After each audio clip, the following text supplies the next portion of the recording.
a few things, my dear oppressor, that you should be aware of too with the phone. Password and security. When that's not that case, that's not what you need to know. That Apple has a history of cooperating with the government when it requests information off of somebody's iCloud, and they aren't end to end encrypted as far as the transactions are concerned. And so I don't use iCloud because there's no zero knowledge end to end encryption. Instead, what I do is I back my data up myself, if at all, and I use a password on it so that it has to be decrypted, and it takes time to actually manage all that. But I go out of my way to for that purpose because I don't want Apple to have that knowledge so that they can cooperate with the government if it comes knocking, or even if it has a subpoena for that. You know, I want not to cooperate with the government. Basically, I don't give them nothing. I plead the fifth, and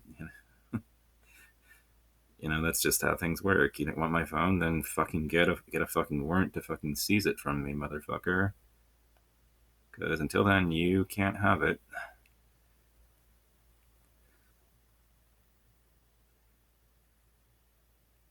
And when you do get your hands on it, just you're gonna have 10 guesses to get at the data.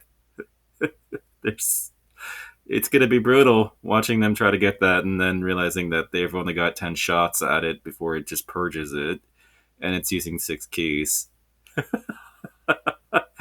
The genius behind that is just brutal. I'm aware that they don't end to end encrypt it, and I'm got this new email service because hackers, and if you're on the wrong side of the law, you take full advantage of innovation, and you stay on top of it. And because of that, I've learned I've had to go and look at what they're recommending as the best encrypted VPN services, and I'm finding out that protonmail.com isn't necessarily good enough. Using a German service takes it out of the jurisdiction of the United States too to enforce their dumbass fucking laws. It'll have to be the German police to subpoena the email is between me and this particular hacker.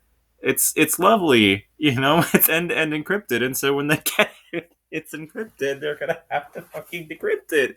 And the long and the short of it is that by the time those keys are actually broken and they've got access to the data, there's this beautiful concept in the law known as the statutes of limitation. That stuff is usually encrypted so well that it will take at least 10 years to actually decrypt. So unless they are able to bring charges forward by the time, you know, unless they're able to charge somebody with something, and they've got enough reason to charge them with the crime, they've got 7 years to actually bring a charge against somebody. And if they don't bring it within 7 years, they can never hold the person accountable.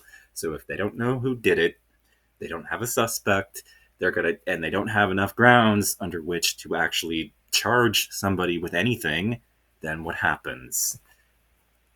The case goes cold for 7 fucking years, for over 10 years as they try to break the key. And by the time they're able to actually decrypt the key, it's already too late.